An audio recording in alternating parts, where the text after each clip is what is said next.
La réforme des retraites présentée donc ce matin au Conseil des ministres. Ensuite, début février à l'Assemblée nationale, en commission le 30, puis dans l'hémicycle le 6 février. Viendra ensuite le temps du Sénat. Le Parlement pourra aménager le texte. Dixit Emmanuel Macron, interrogé sur le sujet hier soir en conférence de presse. Oui, à ses côtés, le chancelier allemand Scholz en visite à Paris justement pour les 60 ans du traité de l'Élysée, pacte de réconciliation. Le couple franco-allemand bousculé ces derniers mois par la guerre en Ukraine. Les différences s'accumulent, à commencer par la livraison de chars à Kiev. Désormais, Emmanuel Macron n'exclut pas la fourniture de chars Leclerc en concertation avec les alliés. Olaf Scholz lui aussi prudent sur la fourniture de blindés Léopard. Alors pourquoi tant d'hésitation? Décryptage du général Jean-Paul Paloméros.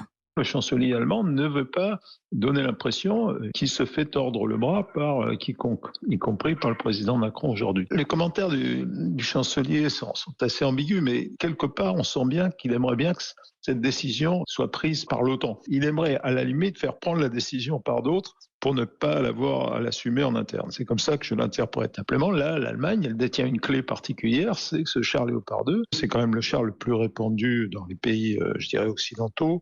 Et si l'Allemagne ne donne pas son feu vert, ni la Pologne, ni la Finlande ne pourront envoyer ces chars. Et donc, cette hésitation, elle est mal perçue. Donc, je crois que la pression va monter sur l'Allemagne. C'est clair que les Ukrainiens ont besoin de ce matériel maintenant.